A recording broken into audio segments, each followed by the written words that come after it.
Estudios científicos anuncian de forma continua nuevos riesgos en nuestro entorno.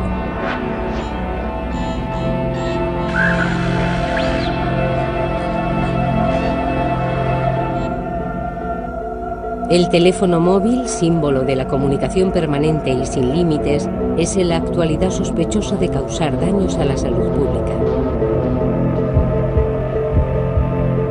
Pero mientras esperamos un veredicto definitivo de la ciencia, los investigadores hacen frente a un desafío. Lo que más me intriga en este momento es comprender el acoplamiento entre la onda y la materia viva. ¿Cómo interactúan entre sí? No lo sabemos. El encuentro entre las ondas y los organismos vivos hace confusa la frontera entre dos disciplinas habitualmente separadas, la física y la biología. La energía asociada a la onda es tan débil que exige un esfuerzo de imaginación. Uno se pregunta cómo tiene lugar este acoplamiento, cómo puede ser suficiente para generar respuestas. ¿Perciben realmente las células humanas las radiaciones utilizadas por las telecomunicaciones? ¿Cómo pueden perturbar una maquinaria tan precisa? Que revelan exactamente las investigaciones que han alertado a los medios. Mientras la sociedad espera la evaluación precisa del riesgo sanitario, los científicos, cada uno con su propia estrategia, investigan rodeados de ondas.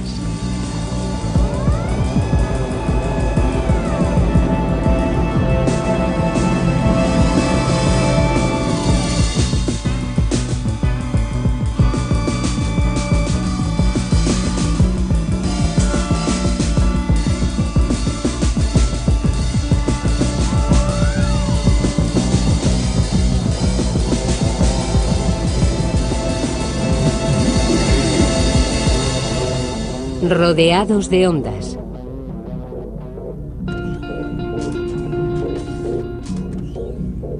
La difusión industrial de los teléfonos móviles comenzó a principios de los años 90, sin un estudio previo de su impacto sanitario.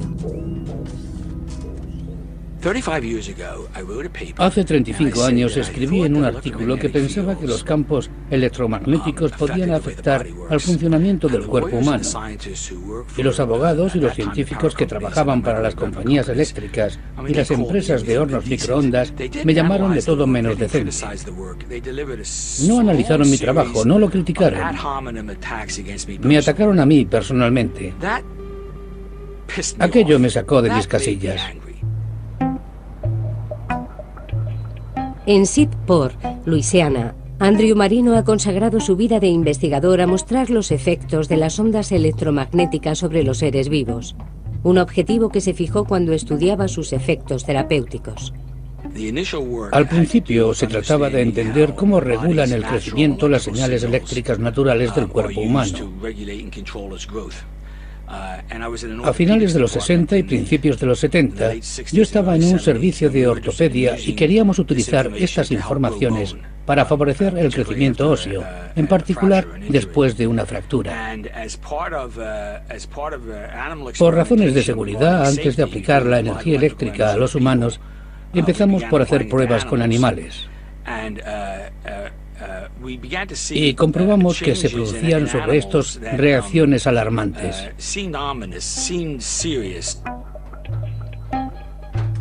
Desde hace 40 años, Marino ha publicado cerca de 150 artículos sobre los efectos biológicos de los campos electromagnéticos. Estos artículos cuestionan las palabras tranquilizadoras de las industrias que exponen a las poblaciones a las ondas electromagnéticas. La multiplicación de las radiaciones artificiales ha suscitado, a partir de los años 60, la realización de encuestas sobre las poblaciones más expuestas, próximas a los aeropuertos o a las líneas de alta tensión, personal de empresas de telecomunicaciones y en particular sobre los militares. Pero los estudios que apuntan a trastornos funcionales o a riesgos de enfermedad relacionados con ondas de poca potencia son criticados sistemáticamente. La idea generalmente admitida a principios de los años 70, época en la que nos interesábamos por los radares, los hornos microondas y las líneas de alta tensión, porque los teléfonos móviles no existían, era que la energía que producen es tan débil que no puede afectar al cuerpo humano. La pregunta que se planteó entonces era saber si aquella idea era verdadera o falsa.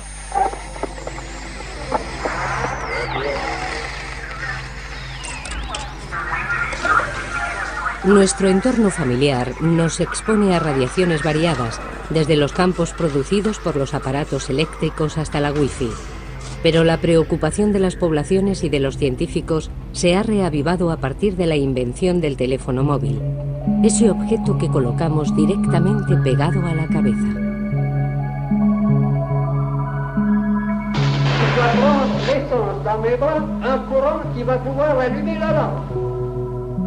Si las ondas electromagnéticas intrigan tanto a los investigadores, es por la energía que transportan a través del espacio. Cuando se habla de ondas electromagnéticas, se trata concretamente de un flujo de fotones, es decir, de partículas portadoras de energía. Cuanto más elevada es la frecuencia de la onda, más energía posee cada fotón. Y cuantos más fotones hay, más potente es la radiación. La onda electromagnética se propaga en el vacío. Esto es misterioso y a la vez complica las cosas, porque es invisible e inodora. Y ese me parece que es todo el misterio que hay en torno a este tipo de ondas. Los diferentes tipos de ondas electromagnéticas se distinguen por su frecuencia. Todas las radiaciones que los hombres emiten para comunicar se propagan a frecuencias relativamente poco elevadas y por ello poco energéticas. Las señales de los teléfonos móviles de la familia de los microondas, entre 900 y 2000 MHz, se sitúan por debajo de las frecuencias de la luz. Se las consideraba inofensivas porque las radiaciones conocidas por su agresividad sobre la materia se sitúan en frecuencias mucho más elevadas, como los rayos X o los rayos gamma. La energía del fotón electromagnético o del fotón teléfono no es suficiente para romper las relaciones atómicas. Es decir, que las frecuencias a las que trabaja la telefonía móvil son tales que la energía del fotón asociado al radioteléfono, concepto que podríamos utilizar, es demasiado débil para romper una relación atómica.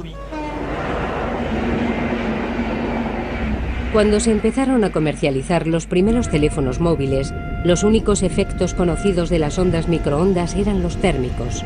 A una fuerte potencia, es decir, cuando se emite una gran cantidad de fotones, las microondas hacen vibrar las moléculas de agua y calientan la materia.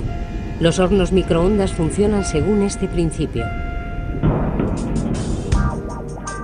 Los teléfonos móviles funcionan a frecuencias similares a las de los hornos, con el mismo tipo de fotones, pero a potencias 10.000 veces inferiores. La pregunta que se hicieron en primer lugar los investigadores fue saber si la energía transmitida por los teléfonos era suficiente para calentar el cerebro. El teléfono emite una potencia. Una parte de la potencia emitida servirá para la comunicación y otra parte se propagará por el cuerpo, por la mano y por la cabeza. Joe Viard es físico, empleado por un operador de telefonía móvil. El objetivo de sus investigaciones consiste en cuantificar la transferencia de energía del teléfono al cerebro para asegurarse de que el calentamiento no es posible.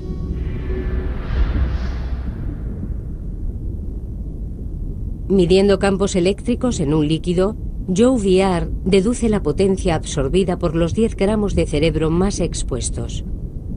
Determina el valor SAR de los teléfonos o tasa de absorción específica. Esta potencia absorbida es variable según el individuo. Había que encontrar un método que nos diese no ya el valor exacto para cada teléfono, sino algo más. Se definió, pues, a escala internacional, una simulación, líquidos y posiciones de prueba que garantizasen que la medida del SAR diera un valor máximo con esa simulación y en esas condiciones.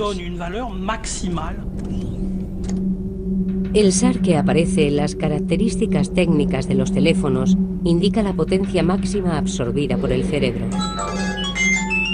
El límite legal del SAR, fijado en 2 vatios absorbidos por kilo de materia, garantiza a los usuarios que el teléfono no puede causar ningún calentamiento, contrariamente a lo que sugiere esa publicidad trucada difundida por un fabricante de orejeras.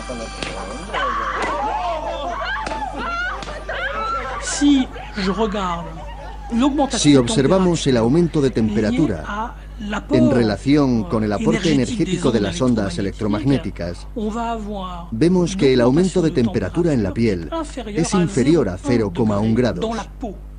Pueden centrar la atención en el problema de los efectos térmicos, aunque saben perfectamente que su aparato no produce calor.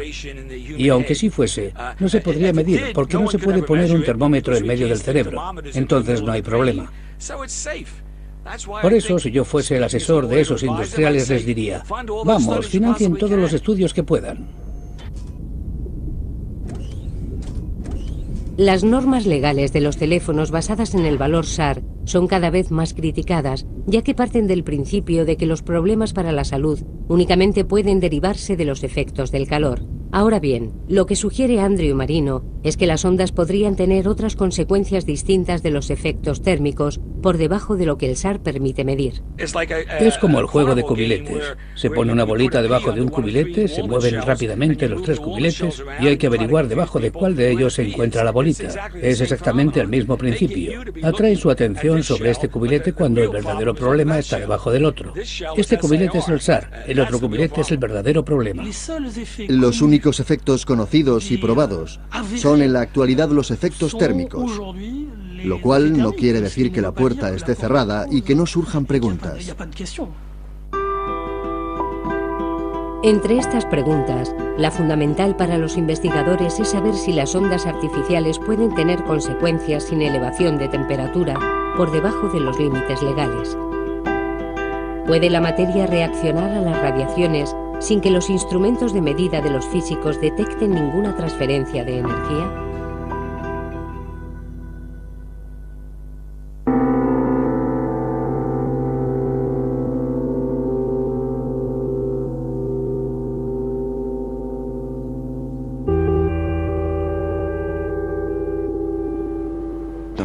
En mi investigación me intereso por el impacto de los factores medioambientales sobre la fisiología de las plantas. El caso de las plantas es especialmente interesante de considerar, porque son seres vivos especializados en la captación de radiaciones electromagnéticas, por ejemplo, la luz. Por eso nos pareció interesante ver si esta capacidad de percibir la radiación electromagnética podría extenderse a frecuencias diferentes. Los experimentos de Alain Vian sobre plantas de tomate tendrán una repercusión considerable.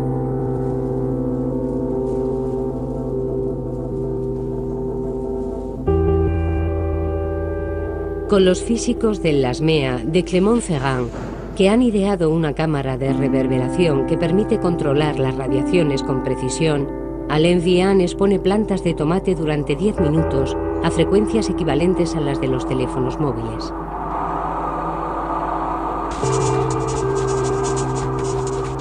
Los niveles de potencia a los que somete a las plantas se sitúan por debajo de los límites legales del SAR, con el fin de evitar todo efecto térmico.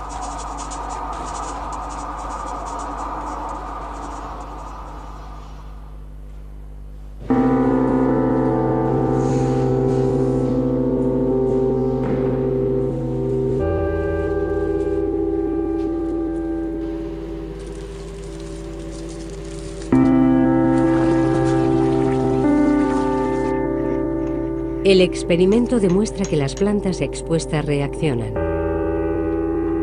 Producen rápidamente calmodulina.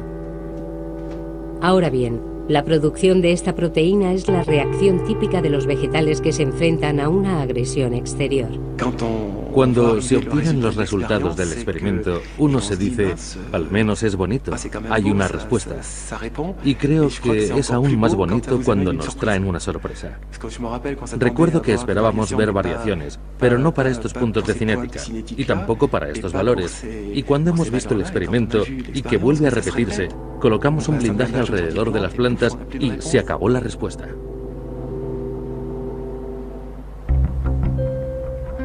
Reconocidos por la Academia de las Ciencias, citados en las revistas internacionales, los resultados del equipo de Vian ponen en cuestión un dogma científico.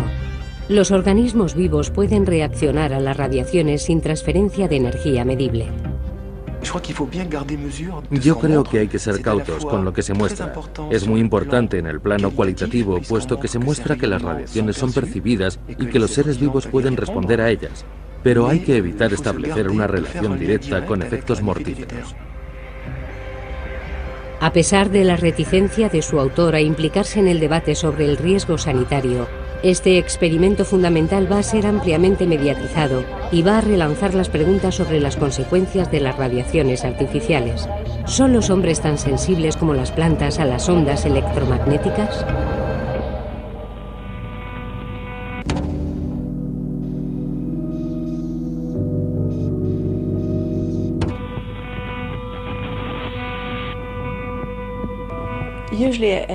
Por la noche solía ponerme enferma. Me sentía como si no pudiese respirar y estaba asustada. Me sentaba y empezaba a sentir que tenía problemas para quedarme dormida, porque tenía miedo a dejar de respirar.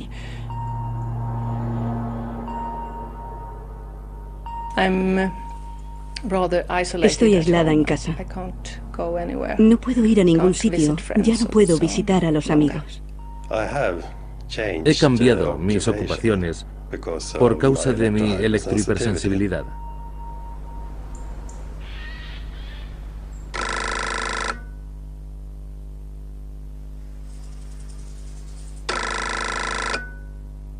En Suecia, desde los años 90, ha aumentado el número de personas que dicen estar afectadas por las radiaciones electromagnéticas.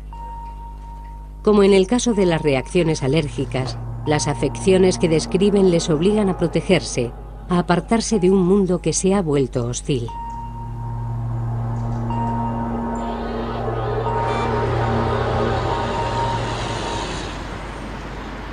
Ole Johansson es uno de los primeros investigadores en el mundo que se ha comprometido seriamente a estudiar los síntomas de estas personas.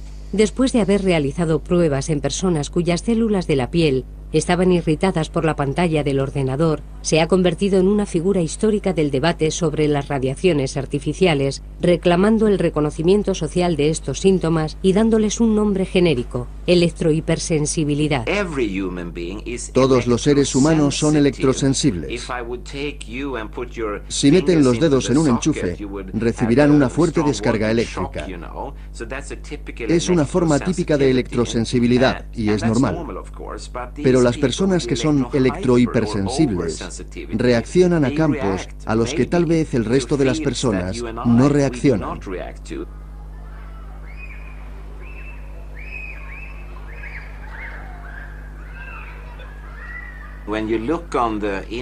Si nos fijamos en el número de casos, hay un aumento muy claro de ellos. Por ejemplo, el año 1997, momento en el que se empezó a introducir la técnica digital en las telecomunicaciones en Suecia, y que coincide con el aumento en el número de personas electrohipersensibles. En Suecia se reconoce la electrohipersensibilidad como una minusvalía y el 2% de la población se dice afectada por ella. Pero aunque aumenta en todo el mundo el número de casos registrados, este fenómeno sigue siendo un enigma médico. Si yo supiese o pudiese imaginar lo que sucede en el cuerpo, entonces tal vez podría hacer algo. Creo que la mayoría de nosotros pensamos de esa manera. Los que se opusieron a esta teoría, los que negaron creer en ella desde el principio, decían que eso les pasaba únicamente a mujeres menopáusicas, que todo eran imaginaciones o que sufrían trastornos psicosomáticos. Pero ahora que los casos se han multiplicado, esos argumentos ya no tienen razón de ser. La electrohipersensibilidad plantea una cuestión aún no dilucidada y excita la curiosidad de los científicos. Porque hasta ahora ningún estudio de laboratorio ha demostrado claramente la relación entre la exposición y la aparición de los síntomas, enfrentando un poco más a los que sospechan que los electrohipersensibles son víctimas de una paranoia colectiva y a aquellos que les consideran como los promotores de un escándalo sanitario.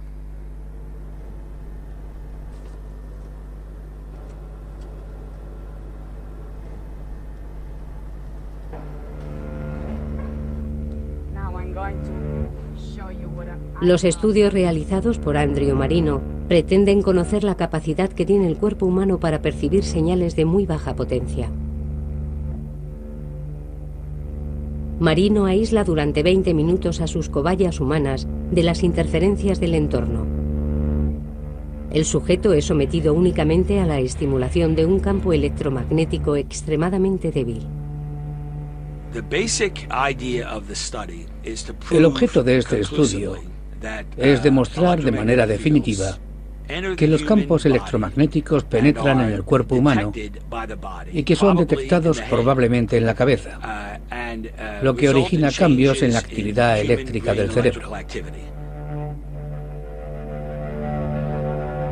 El análisis de su actividad cerebral muestra que el sujeto percibe la señal, aunque inconscientemente. El sistema nervioso detecta los sonidos, la luz, el calor, el gusto y los campos electromagnéticos.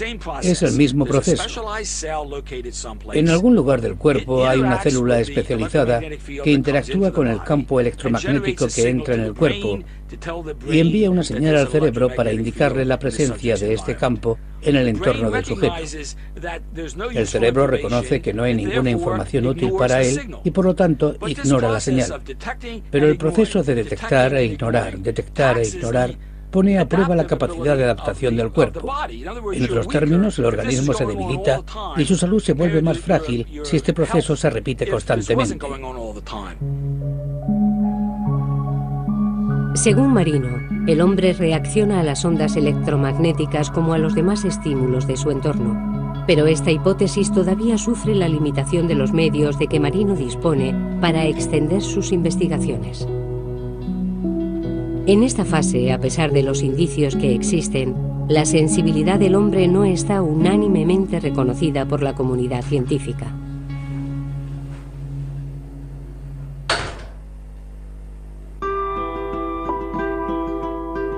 Pero tras el problema de la sensibilidad del cuerpo a las ondas artificiales, lo que surge es la cuestión de su nocividad. ¿Suponen las ondas artificiales un problema importante para la salud pública? Los gobiernos lanzan vastos programas de investigación. Se exige a los científicos que den rápidamente respuestas definitivas.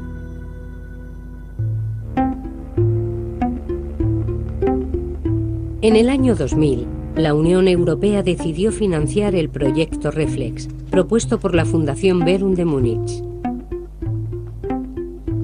El objetivo es observar si los teléfonos móviles provocan efectos nocivos sobre las células humanas. Fran Alcocer es el coordinador de la investigación.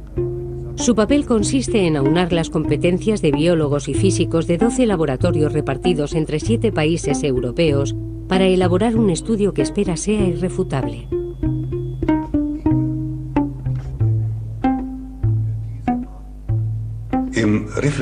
Con el proyecto Reflex hemos intentado saber si las ondas de los teléfonos móviles podían generar efectos biológicos por debajo de los límites legales. 4 años más tarde, Alcocer presenta un informe que se centra en los resultados más alarmantes.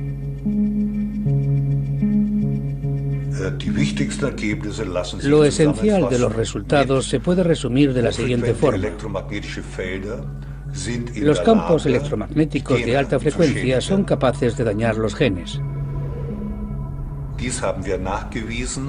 En efecto, hemos notado rupturas de hebras de ADN, hebras simples y hebras dobles.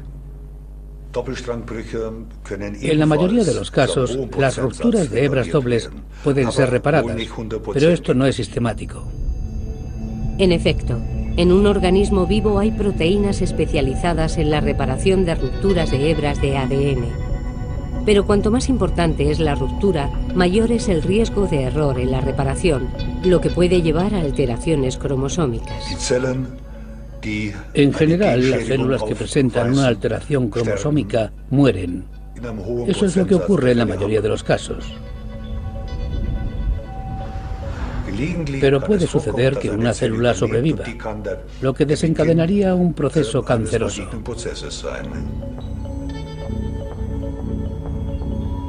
La capacidad de las ondas microondas para romper hebras de ADN, incluso a través de procesos indirectos, provoca el escepticismo de numerosos investigadores. Los resultados de Alcocer son controvertidos y, a pesar de sus alertas, no obtienen ninguna reacción de la Unión Europea, que fue quien encargó el estudio. Yo no trato de demostrar que las ondas de los teléfonos móviles son nocivas para la salud. No es ese mi objetivo. Con mis colegas que piensan como yo, intentamos saber si hay efectos o no los hay.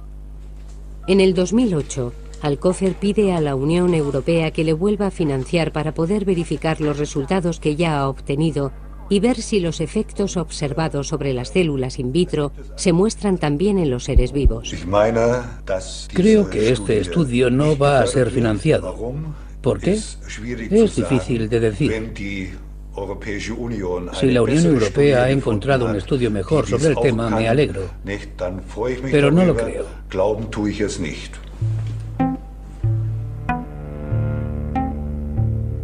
En todo el mundo se hacen experimentos con cobayas de laboratorio. Las someten a toda la panoplia de microondas y buscan la mayoría de enfermedades conocidas. Muchos encuentran efectos preocupantes, otros no encuentran nada. Pero todos concluyen prudentemente que son necesarias nuevas investigaciones. Un único estudio no es concluyente. Se necesitan un abanico de pruebas. En Burdeos, el IMS es bien conocido por rehacer los experimentos de los laboratorios que han encontrado efectos nocivos y contradecir sus resultados. Estos experimentos, financiados en parte por operadores de telefonía, están dirigidos por Isabelle Lagroge, bióloga, y Bernard Beiret, especialista en campos electromagnéticos. La mitad de los proyectos que aquí realizamos son estudios de replicación de resultados establecidos por otros. ¿Por qué insistimos tanto en la replicación? Porque si no se puede encontrar en las mismas condiciones un efecto en un laboratorio diferente, eso quiere decir que es un efecto sobre el que no se puede debatir, que no se puede tener en cuenta para la evaluación del riesgo. Algunos de los mejores ejemplos de resultados positivos replicados por nosotros son los del grupo de Salford, en Suecia, que había demostrado una permeabilización aumentada de la barrera hematoencefálica en ratas sometidas a las ondas. Y los resultados que estamos publicando, pero que ya han sido presentados en congresos, son negativos. No hemos podido replicar los resultados de Salford. En Lund, Suecia, y en paralelo con su actividad de neurólogo, Liv Salford dirige investigaciones en cerebros de ratas y más precisamente en su barrera hematoencefálica. La barrera hematoencefálica es muy particular. Su pared es muy densa si se la compara con los otros vasos del cuerpo. El cerebro tiene tabiques muy especiales que impiden que las sustancias escapen. La barrera hematoencefálica impide el paso de sustancias contenidas en los vasos sanguíneos hacia los tejidos del cerebro.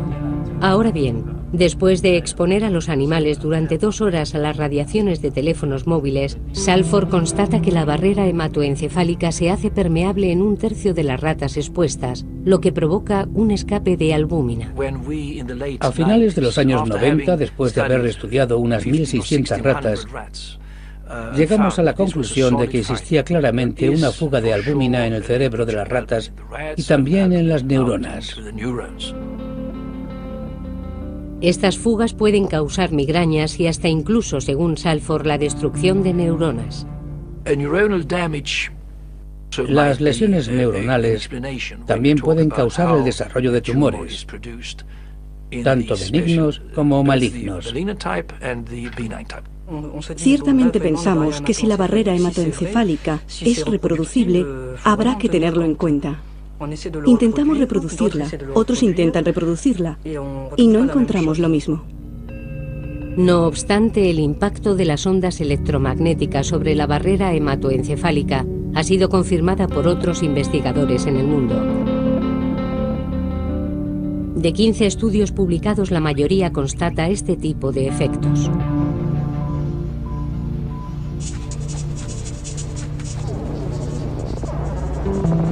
Entonces, ¿cómo explicar que estudios sobre los mismos animales buscando los mismos efectos provocados por las mismas ondas lleguen a conclusiones opuestas? La confusión que surge de todos estos experimentos sabiamente elaborados refleja la considerable responsabilidad que pesa sobre estas investigaciones. Los laboratorios están bajo presión y se enfrentan entre ellos. Unos financiados por las empresas de telefonía son sospechosos de complacencia, mientras que otros son acusados de negligencia en sus protocolos.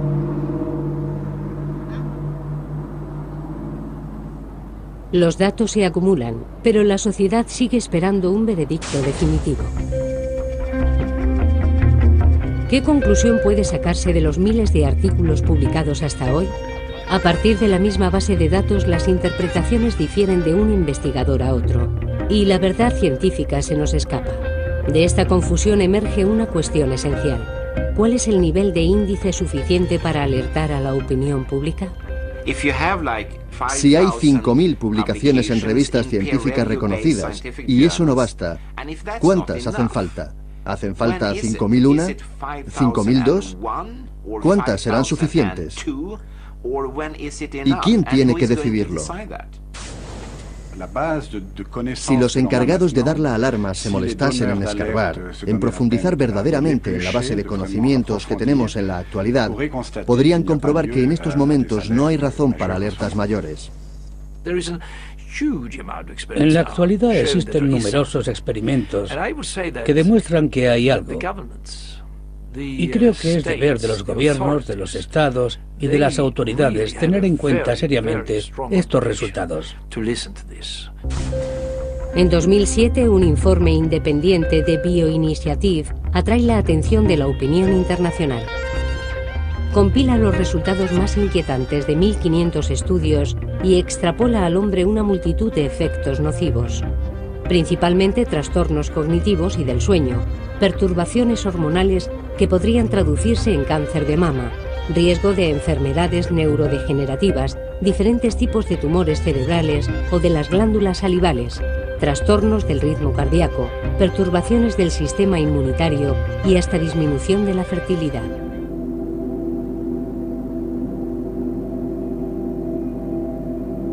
Este alarmante informe fue firmado por una decena de investigadores que decidieron alertar a los poderes públicos y a los medios de un riesgo sanitario que ellos consideran importante.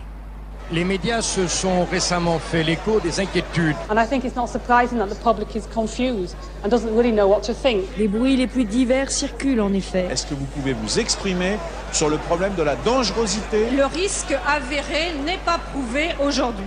La delicada posición de los gobiernos ante un riesgo impreciso se traduce perfectamente en un concepto en boga, el principio de precaución. We really need to ensure that the precautionary approach is taken. We also need proper research centres to be set up to ensure that the real effects of this kind of non-ionizing radiation are actually properly examined by independent assessors.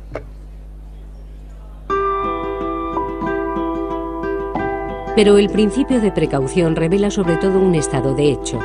La investigación en los riesgos sanitarios siempre va por detrás de las innovaciones tecnológicas. La investigación fundamental, dividida entre la urgencia de la situación y la perspectiva necesaria, trata de entender cómo pueden reaccionar las células frente a las ondas.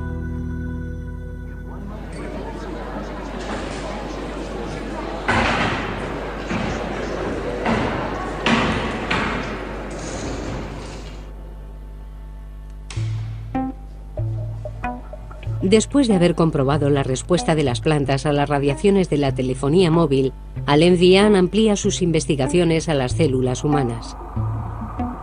Como tipo celular, hemos elegido las células que hacen de interfaz con el entorno, para mantener en todo momento la idea de células situadas en la interfaz. Para estudiar la interacción entre la onda y la materia viva, Alain Vian concentra su investigación en células de la piel.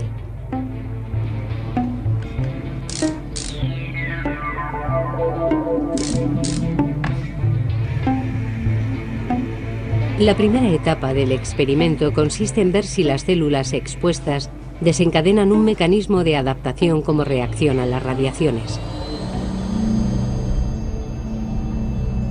Nuestras células se adaptan permanentemente a las condiciones del medio. Para ello producen proteínas, que son las obreras de la célula. Por ejemplo, cuando la temperatura que hay alrededor de la célula es muy elevada, se activa un gen específico para producir proteínas que van a templar la célula. Vian busca indicios de la producción de proteínas en las células expuestas a las microondas. ¿Son las células humanas sensibles a las ondas de los teléfonos móviles?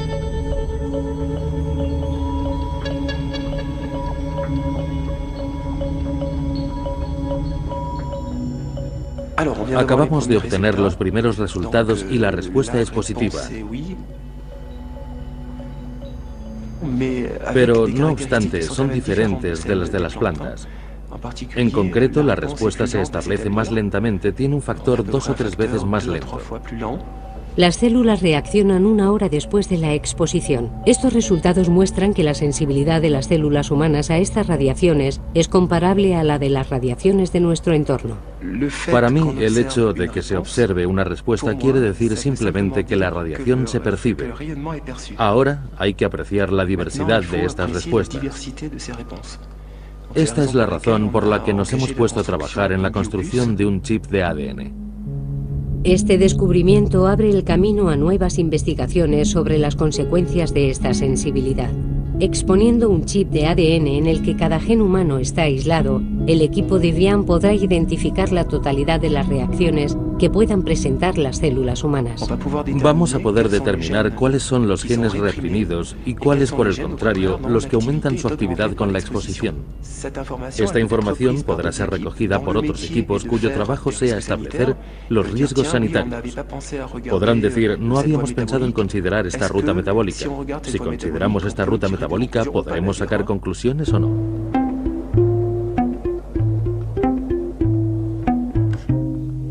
Como consecuencia de estos trabajos, otros investigadores se centran en un mecanismo celular muy preciso y exploran sus consecuencias.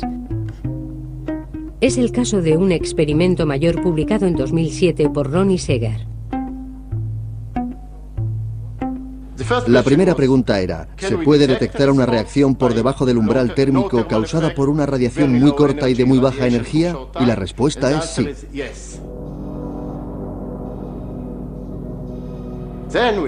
Después nos hicimos la pregunta siguiente. ¿Cuál es el mecanismo que permite a la célula sentir esta radiación tan débil y transmitirla a su interior?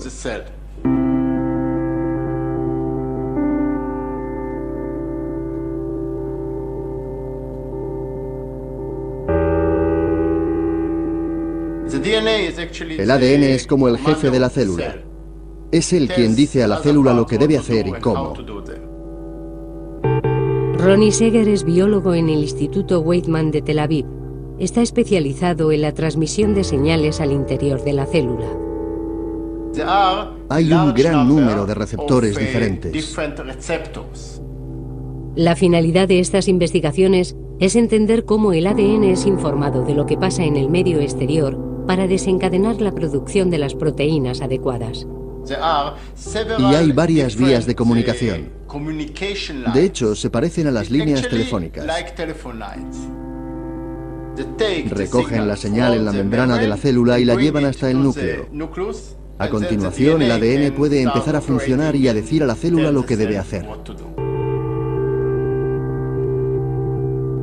Las proteínas se producen a partir del ADN.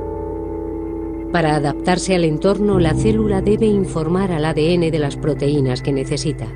Este es el papel de las vías de señalización que transfieren la información desde la membrana celular en contacto con el entorno hasta el núcleo donde se encuentra el ADN. Sometimos a la célula a una radiación muy débil, inferior a la de los teléfonos móviles, durante 5, 10 y 15 minutos, para ver si se producían cambios en las vías de señalización.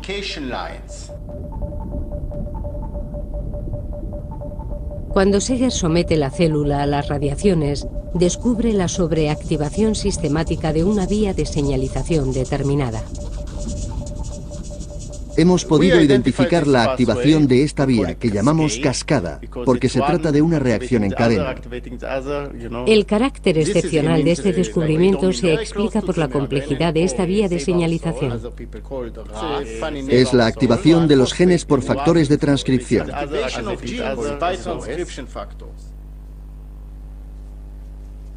¿Se entiende? Si el descubrimiento de Seeger ha suscitado tanta atención más allá de la comunidad científica, es porque esta vía de señalización está también implicada en el crecimiento de la célula.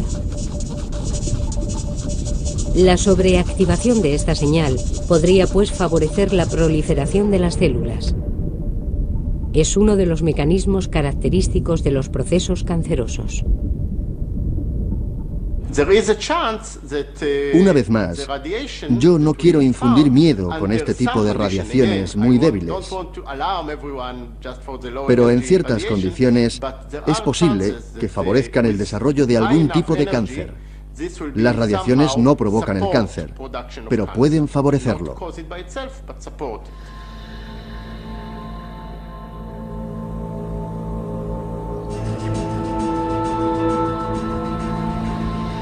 Pero más allá del simple problema sanitario, el objetivo común de estos científicos es identificar la interacción primera entre la onda y la materia, la transformación de la energía física de las ondas de los teléfonos en procesos biológicos.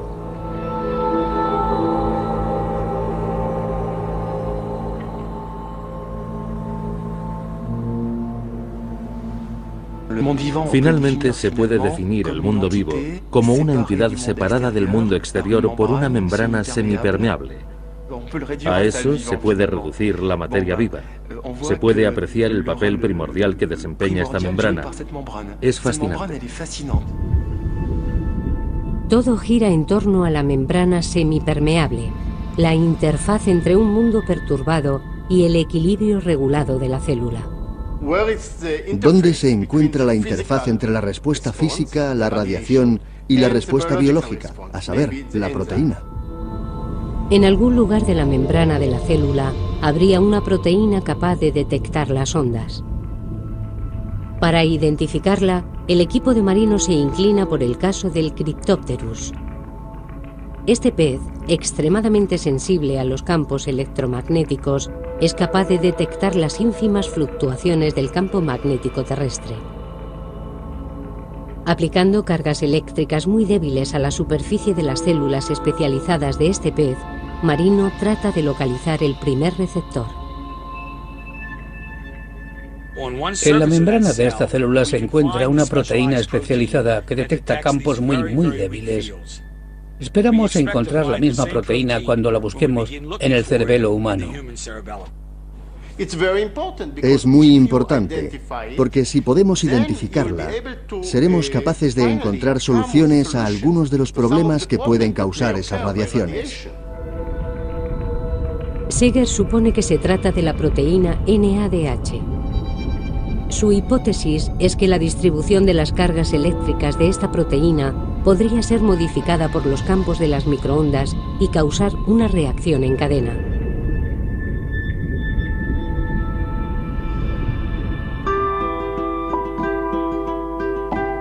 El conjunto de estas investigaciones todavía no forman una explicación coherente. Pero los investigadores van acumulando indicios que precisan poco a poco los interrogantes sobre las consecuencias sanitarias de los teléfonos móviles.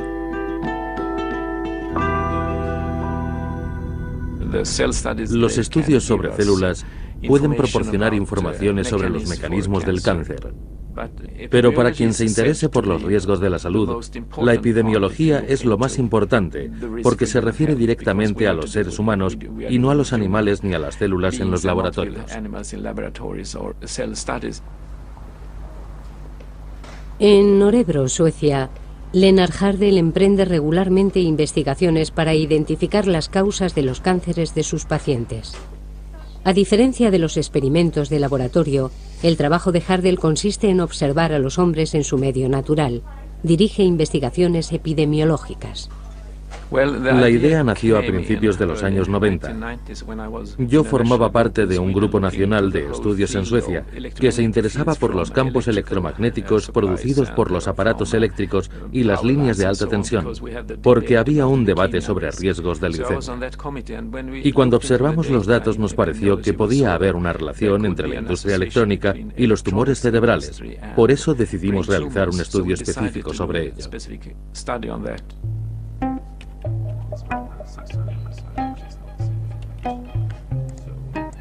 La idea de Hardell parece elemental. Se trata de formar dos grupos de personas. Un grupo afectado por la enfermedad sospechosa, el tumor cerebral, y otro grupo no afectado por ella, el grupo testigo.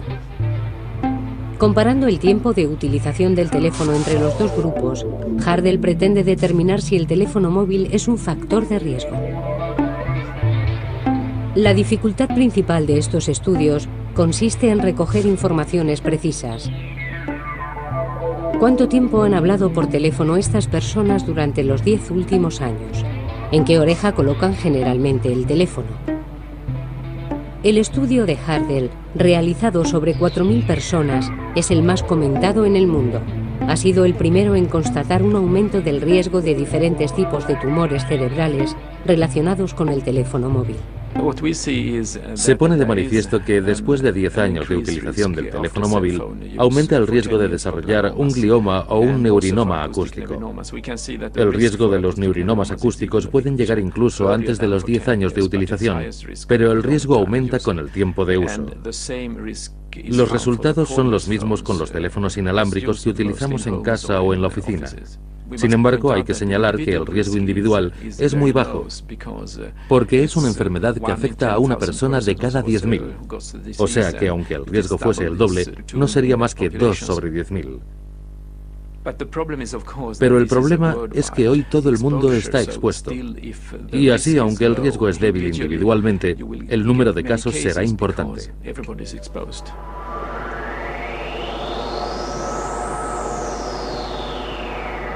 El estudio de Hardell se concentra en el impacto de los teléfonos porque los efectos de las antenas repetidoras son aún más delicados de medir. La potencia de sus radiaciones disminuye muy rápidamente con la distancia. Estas antenas nos exponen a energías mucho más débiles que un teléfono pegado a la oreja, pero de manera continua. Y hasta hoy ningún estudio ha conseguido evaluar claramente su influencia sobre la salud.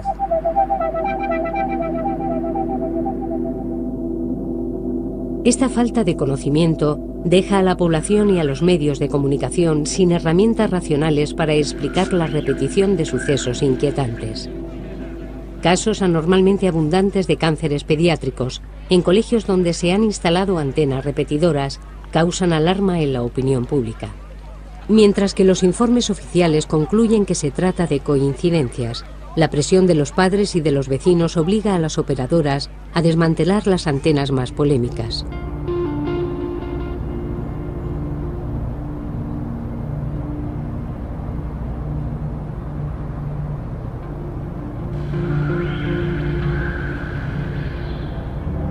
Después de 15 años de investigaciones, la sensibilidad de las células humanas a las ondas de los teléfonos móviles ha quedado confirmada por numerosos estudios de laboratorio. Pero las consecuencias sobre la salud permanecen todavía en una estadística imprecisa.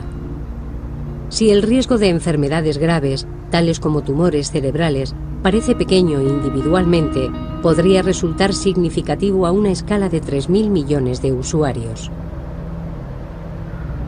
En cuanto a los síntomas crónicos relacionados con la electrosensibilidad, se registran cada vez con más frecuencia, pero el impacto real de la niebla electromagnética todavía se confunde en la multitud de miedos que nos inspira nuestro entorno.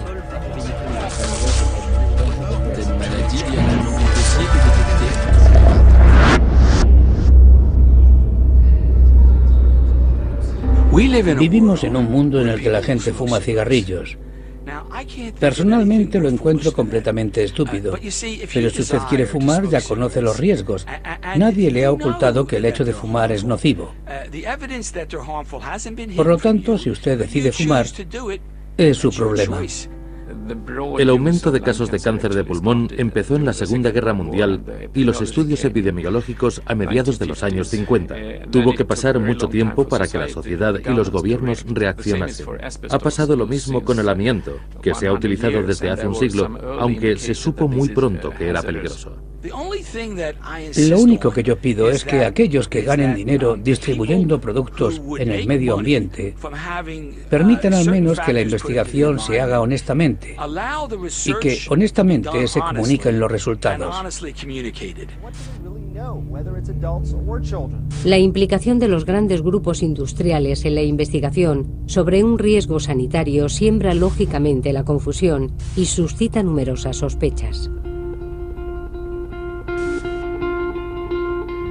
Al estricto debate científico lo han sustituido poco a poco las estrategias de comunicación, como si las exageraciones de algunos pudieran compensar los disimulos de los otros. Chaque cellule de son organisme est le siège d'un courant de haute fréquence qui est fermé sur lui-même. La historia dirá quién tenía razón y quién estaba equivocado.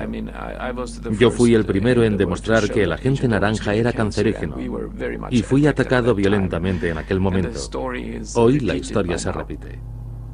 En el debate recurrente sobre los riesgos sanitarios, esperamos de la ciencia conclusiones definitivas, pero en un nuevo dominio de la investigación, en el que las disciplinas se entremezclan, en el que aparecen implicados intereses económicos, el discurso científico es bastante difuso. Así pues, la claridad del debate supone disponer de los medios para realizar una investigación verdaderamente independiente. Entonces, cada uno de nosotros podrá plantearse la cuestión siendo plenamente consciente. ¿Qué riesgos estamos dispuestos a correr por nuestra libertad y qué estamos dispuestos a sacrificar en aras de nuestra seguridad?